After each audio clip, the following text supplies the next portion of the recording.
Iya, tadi sebelum jeda saya sempat menanyakan ke Bung Saiful Huda soal behind the scene, bagaimana Gus Muhaimin ini bisa akhirnya merapat ke koalisinya Anies Baswedan dengan Partai Nasdem dan juga Partai Keadilan Sejahtera.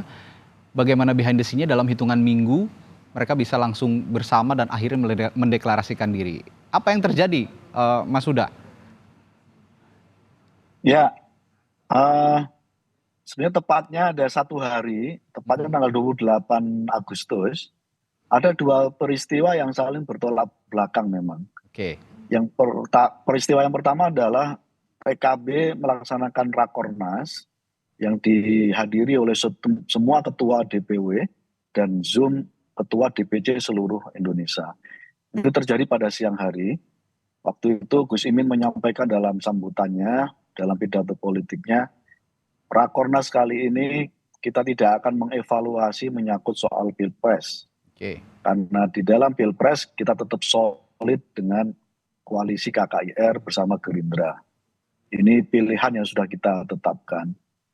Nah, kemudian malam harinya kami menghadiri rapat, mohon maaf, perayaan HUT PAN, dan oke. memang jujur harus diakui, eh, apa Pak Muhaimin kaget karena disampaikan oleh Pak Prabowo ada rencana untuk membuat nama koalisi baru.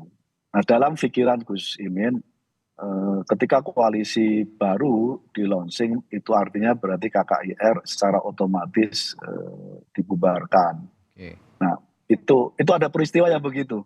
Oke. Jadi siang harinya begitu, malam harinya semacam itu. Itu yang pertama. Yang kedua, secara suasana politik, saya kira Mas Andri tahu persis suasananya seperti apa dan saya kira tidak perlu didiskusikan pada kesempatan ini. Mhm. Tapi prinsipnya kita saling menghargai.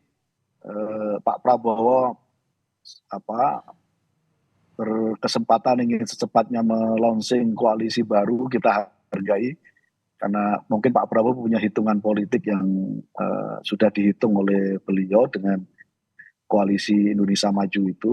Oke. Nah, dalam suasana itu memang di dalam internal PKB bergolak karena Gus Imin harus mempertanggungjawabkan pilihan ketika bergabung dengan Gerindra, terus kemudian saat yang sama harus menerima koalisi Indonesia Maju yang Oke. baru saja waktu itu hari Senin dilaunching oleh Pak Prabowo. Baik.